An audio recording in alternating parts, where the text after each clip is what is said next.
Spring and summer sports are now in play, and that's a good thing, particularly for young people. Brandon Rowe with why Canadian children are falling behind when it comes to fitness. Getting a D plus is not good, and to get a D plus in something like this, I'm assuming is quite alarming when it comes to kids and being active. Yeah, well, certainly not desirable. Is it alarming? I don't know. We've been doing the report card since 2005. The grades haven't been great. Tremblay is also the chief scientific officer for the Participation Report Card. The report card is a comprehensive assessment of children and youth physical activity in Canada.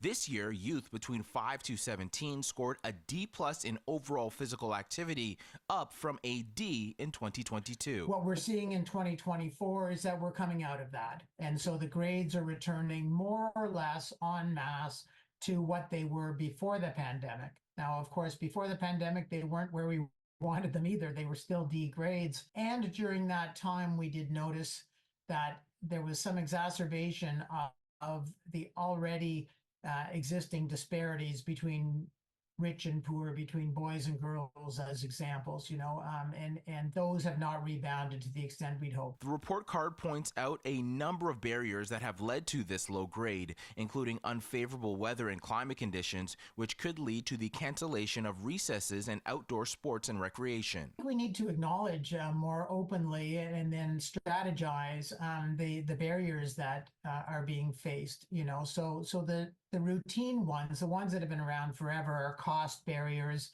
Boys are consistently participating in things more than girls. So we've got those disparities. The challenges over the last 15 years in particular, but maybe 30 years more generally, with competing